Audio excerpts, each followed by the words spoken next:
Welcome to the family, son. Hello everyone, I'm Peter from What Culture, and last week Capcom sent me an early code for Resident Evil 7 Biohazard. Thanks Capcom, thanks for that. Resident Evil 7, a first-person survival horror title, is a game in which you can explore a spooky mansion in PlayStation VR, but your pants in real life.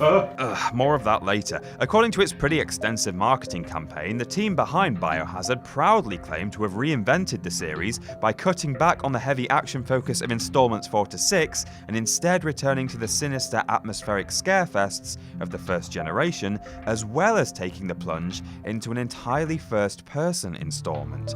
But the questions remain. How true are these claims? Does the rejig actually work? And good or not, will this supposedly reinvented game still feel like a member of the Resident Evil family? Well, sit back, listen up, and have your heart medication on hand, please.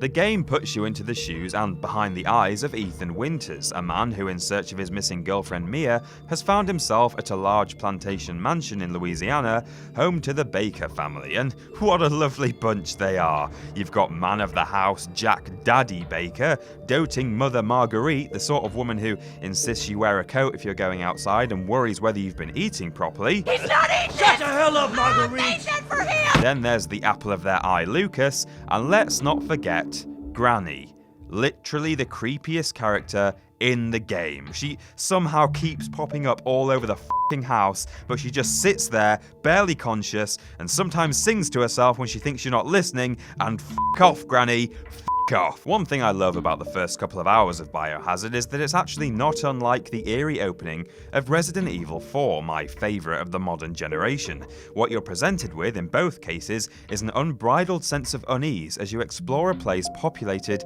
with murderous backwater crazies, rather than classic garden variety undead zombies.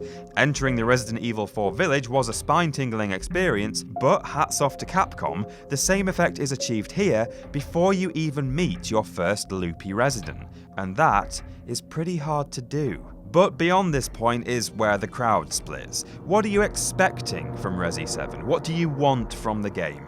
The opportunity to reinvent the series means that Capcom might have been able to ditch some of the things that have plagued the series for over a decade. Poor internal consistency, complicated storylines, and preposterous monsters.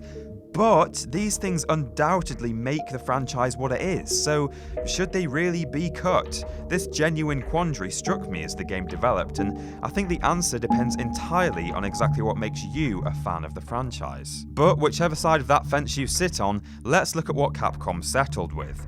First and foremost, I found that despite the beautifully simple opening with its fantastic Resi 4, Blair Witch, Texas Chainsaw Massacre vibes, things unraveled rapidly about halfway through the game, and almost predictably, the story soon found itself in the conspiracy-laden world of bioterrorism, sinister organizations, and high-tech science. Now these are classic Resident Evil tropes, so nobody will be particularly surprised when this sort of thing eventually turns up, but a part of me genuinely hoped that things were going to be cut right down to the roots here, leaving us with a reasonably uncomplicated horror narrative for once, albeit with a few twists and turns in the right places.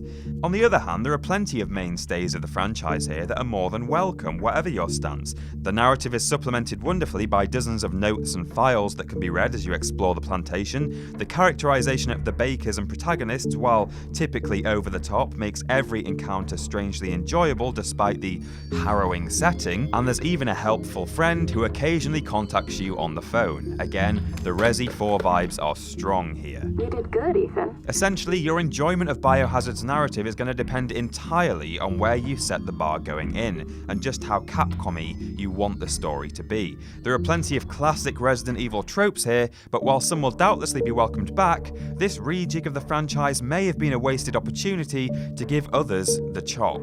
After around 10 hours of gameplay though, you will be presented with an ending that very much opens things up and drops a couple of interesting bombshells, so there'll doubtless be sequels and DLC on the way, where hopefully these issues with the narrative can finally be addressed.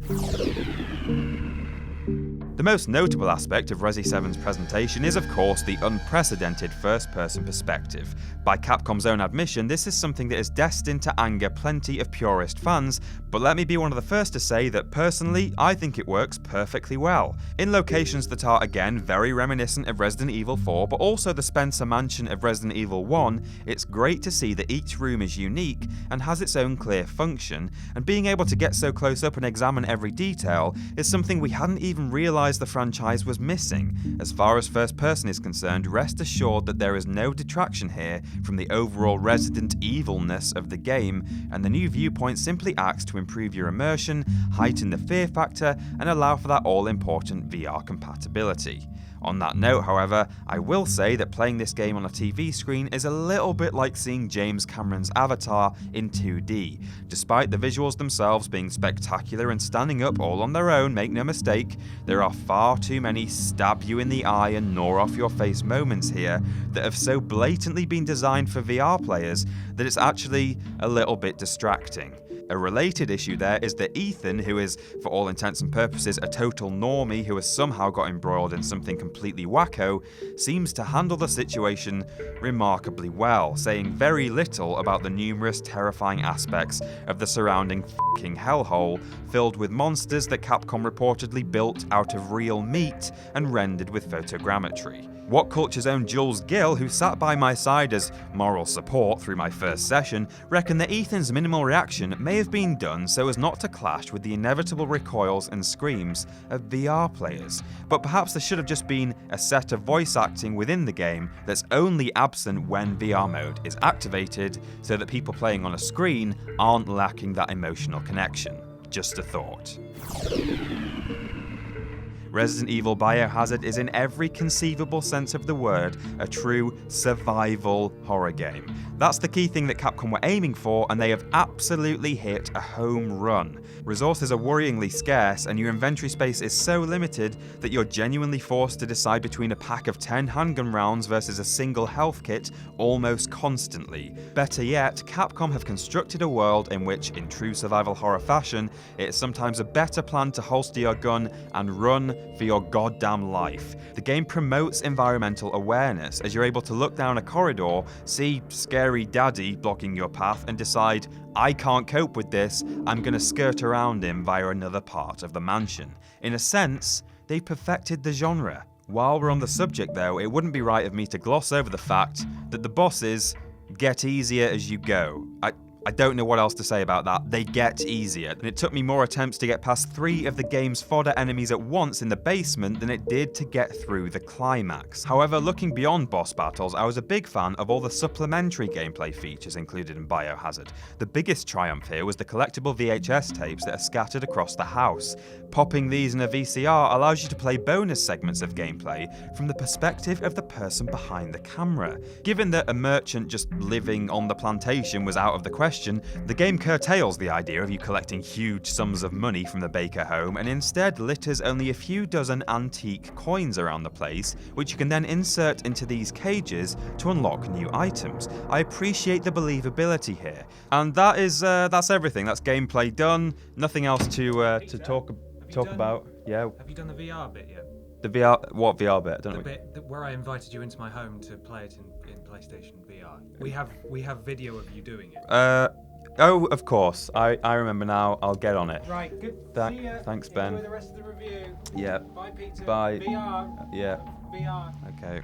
Oh, fucking asshole. I went round to Ben Potter's house on Sunday and played this game in VR. It was horrifying. Oh my god. Okay. Having already played through the campaign in full at home on my TV screen from the comfort of my own sofa and hand-holding girlfriend, and knowing how relentless the monsters are, I was a bit concerned at whether the game would actually control well enough for me to survive more than 5 seconds. Well, essentially, you do all your precise aiming with your head, but the right stick on the gamepad still allows you to turn your character, though it's in 30-degree chunks by flicking left and right. Along with the 180-degree quick turn ability available in and out of VR mode, the handling was actually surprisingly intuitive. It sounds kind of awkward, but genuinely, within 2 minutes I was exploring the landscape with total confidence in my control, albeit terrified about whether I was going to cry on a 370k subscriber YouTube channel. I didn't cry. Oh my god, get away from me. I've got no... I've run out of ammo. Jesus. Fucking hell. Where? I don't have a knife. I don't have a knife. I've got no knife. But I came close. So that's my massive review. Now here are 3 things to take away with you. Firstly, the new first-person shift does nothing to harm the Resident Evil 7 experience, both in terms of general gameplay, but also in how it fits into the franchise itself. The new perspective simply allows you to interact with the beautifully, horribly, disgustingly, wonderfully designed world in a much more immersive way, and facilitates the addition of the heart-pumping thrill ride of VR mode. It's definitely a worthy new addition. Secondly though, when everything is considered together, it has to be said that this game sits halfway between the old and the new. The commonplace enemies don't have that wild, inconsistent, sometimes immersion-breaking variation of the Resident Evils of old, and in place of a lower frequency, their strength has been boosted. This minimalist horror could have been a welcome change for the franchise, but Capcom couldn't quite go as far as getting rid of the enormous blobby mutant bosses we've seen so often, which makes you wonder why they felt the need to slash the diversity of common enemies in the first place. It's just a little bit on the fence. Lastly, but perhaps most importantly, Capcom have surely aced their one most publicised goal with this game. The survival horror aspect here is all but perfected. What do I have? Jack shit. The limited resources, stingy inventory space, bullet-eating enemies, and heavy reliance on run and hide tactics have catapulted Resident Evil back to the forefront of the genre. What with DLC and a sequel both almost inevitable, I look forward to seeing how they can build upon these achievements in the future. Onwards and hopefully upwards. Overall, I'd say this game is just shy of an 8 out of 10, so we're rounding up to 4 stars. Definitely worth a go.